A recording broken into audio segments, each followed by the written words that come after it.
नमस्कार विद्यार्थियों, कैसे हो आप सब। आप सबका स्वागत है उदय एजुकेशन में।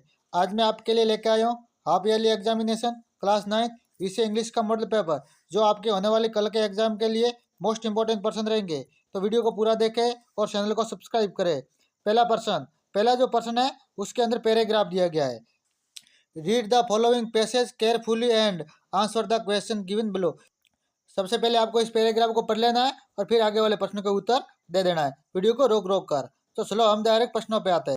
पहला प्रश्न, despite the dry land Sahara as vast amount of was. तो इसके अंदर ऑप्शन नंबर बी सही है, इन क्वाइफेयर्स।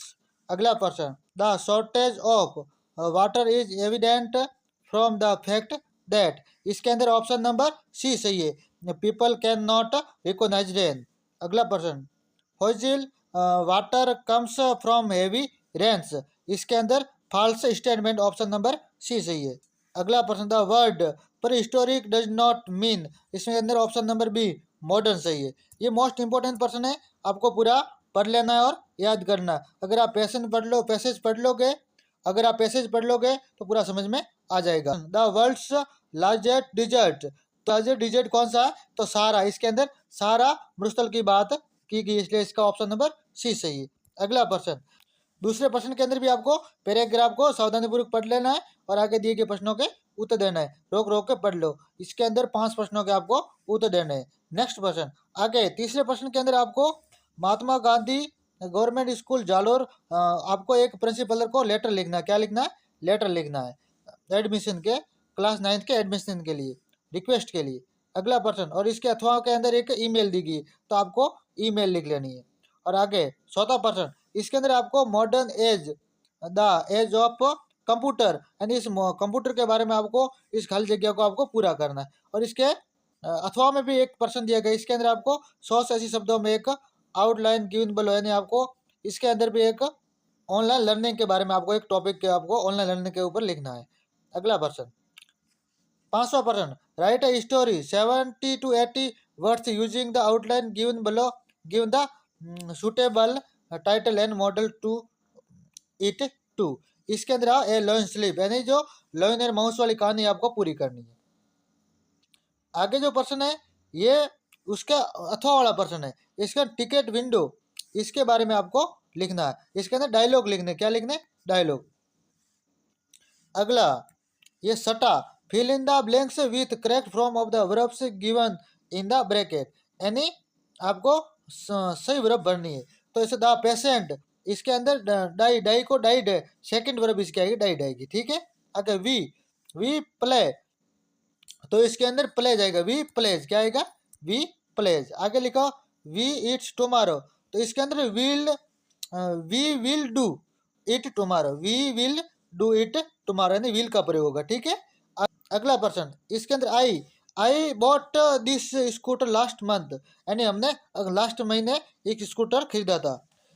7वां प्रश्न, fill in the blanks with correct relative pronoun, यानी आपको सही प्रोनाउन इसके अंदर भरना है। तो the student whom the headmaster gave a reward yesterday in my friend, यानी बीते कल को उसके फ्रेंड को एक हेडमास्टर ने क्या दिया?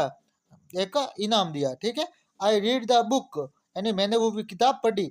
फिर which you like to buy, फिर उसने उसको खरीदी, ठीक है। आगे 8वां प्रश्न, इसके अंदर ये आपको अप्रोप्रिएट डिटरमाइनर है उसके अंदर भरना है। चलो, ये वेरी इंपॉर्टेंट प्रश्न है, आपको पढ़ लेना है और पूरा पूरा याद कर लेना है, क्योंकि ये 110% आपकी परीक्षा में आएगा। 8वां प्रश्न, fill in the blanks with appropriate determiner, तो इसके अंदर फ्यू आएगा, क्या आएगा? Few people are happy in the world, यानी कुछ लोग इस संसार के अंदर खुशी से रहते हैं। आगे देयर इज टू मच आएगा, क्या आएगा? टू के साथ हमेशा मच आता इन दिस कॉपी, ठीक है। आगे mister Kapoor is an MLA, MLA के साथ एन का प्रयोग होता है, किसका होता है? आर्टिकल एन का प्रयोग होगा। आगे fill in the blanks with correct preposition, आपको इसके अंदर सही प्रीपोजिशन लिखना है। Mister Arjun looks young but he is on 50, यानी वो 50 साल के, कितने? 50 साल के, यानी दिखने में यंग यानी जवान लगते हैं, परंतु वो 50 के, यानी मिस्टर अर्जुन है वो 50 साल का है, परंतु फिर भी वो जवान है। I will meet you at 5 o'clock, at 5 o'clock, at आएगा, ठीक है, ऑन नहीं आएगा, at. I am angry with Rajesh, with with का प्रयोग आएगा, ठीक है, एंग्री विथ राजेश, ठीक है। आगे 10वें के अंदर वापस पैसेज दिया गया है, इसको सावधानी पूर्वक पढ़ लेना है और आगे दिए गए प्रश्नों के उत्तर देने, ठीक है। 11वें के अंदर जो 4 प्रश्न है, इसके अंदर क्या answer any 3 of the following question in about 20-30 words, यानी आपको 20 से 30 शब्दों के अंदर उत्तर देना है और 4 प्रश्नों में से 3 प्रश्नों के उत्तर देने हैं, ठीक है। ये आपको द लिटिल गर्ल प्रश्न पार्ट में से फन द हेड से है और आगे ए ट्रूली ब्यूटीफुल माइंड, ठीक है, उस पार्ट से अगला प्रश्न। और आगे दिया हुआ है the snake and the mirror, हाँ, अगला जो प्रश्न है द स्नेक एंड मिरर, यानी जो सांप होता है वो मिरर मतलब दर्पण के सामने हो जाता है, अपने परछाई को देखता रहता है, वो वाला पार्ट में से, ठीक है। ये वेरी इंपॉर्टेंट प्रश्न है, आपको पढ़ लेने और याद दे देने।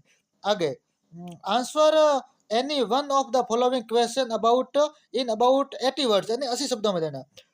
How is Evelyn a shining impressions for the diff children, ये द साउंड ऑफ म्यूजिक यानी बीसी में खा वाले पार्ट में से, ये आपको याद करना। What do you know about Abdul Kalam, his father, his mothers, my childhood, यानी आपको इन तीनों के में से आपको इन दोनों में से एक प्रश्न का आपको उत्तर देना है। अब्दुल कलाम के बारे में फादर हिज मदर माई चिल्डहुड, यानी अपने माई चिल्डहुड यानी मेरे बचपन के पार्ट में से दिया गया है, आपको याद कर लेना है, ठीक है। वेरी इंपॉर्टेंट प्रश्न है। अगला प्रश्न, इसके अंदर answer any one of the following question in about 40 words, यानी 40 शब्दों के अंदर आपको उत्तर देने हैं, दोनों में से एक का देना है, ठीक है। इन दोनों में से एक प्रश्न का उत्तर देना है, ठीक है। Read the stanza carefully and answer the question given below, यानी आपको इस छोटी सी कहानी को पढ़ लेना है और आगे 2 प्रश्नों का उत्तर देना है। इसके अथवा में भी एक कहानी है, तो ये वेरी वेरी इंपॉर्टेंट है, आपको पढ़ लेना है। अगला प्रश्न, answer any 2 of following question, यानी 3 प्रश्नों में से आपको 2 प्रश्नों को उत्तर देना है। तो पार्ट का नाम दिया हुआ है, इस पार्ट में से आपको ढूंढ कर याद कर लेना है, मोस्ट इंपोर्टेंट प्रश्न है। Answer any one of the following question in 80 words, यानी 2 प्रश्नों में से एक का उत्तर देना है और 80 शब्दों में देना है, ठीक है। 17वां प्रश्न, answer any one of the following question in about 80 words, इसके अंदर भी दोनों में से एक का उत्तर देना है, ठीक है। इन द किंगडम ऑफ फूल्स, ठीक है, मूर्खों के राजा वाला में से। अगला प्रश्न, answer any 2 of the following question in about 60 words, यानी 60 शब्दों के अंदर देना है, ठीक है। 4 प्रश्नों में से 2 प्रश्नों का उत्तर देना है। 18वां प्रश्न, answer any 2 of the following question in about 60 word, यानी 2 प्रश्नों के उत्तर देने हैं और आपको 60 शब्दों के अंदर देने, यानी कोई 2 प्रश्नों के उत्तर देने होते हैं, तो आपको याद कर लेना है। इनमें से कोई भी प्रश्न आपकी परीक्षा में आ सकता है, मोस्ट इंपोर्टेंट प्रश्न है। Choose the correct option ABCD, यानी आगे जो प्रश्न दिए उसको आपको ABCD यानी ऑप्शन में उत्तर देना है, ठीक है। तो पहला का wings of the dragon files were in colours, इसके अंदर ऑप्शन कौन सा सही है आपको ढूंढ कर याद कर लेना है। What was the name of the Prashant village, यानी प्रशांत के गांव का नाम क्या था। Where was Toto put by the grandfather on his journey of Saharanpur, यानी टोटो और उसके सहारनपुर की जर्नी क्या रही थी उसको बतानी, ठीक है। Where is the title swallow going to, उस टाइटल का नाम क्या था, स्वेलो कहाँ गया था, तो स्वेलो इजिप्ट यानी ऑप्शन नंबर डी सही है, ठीक है।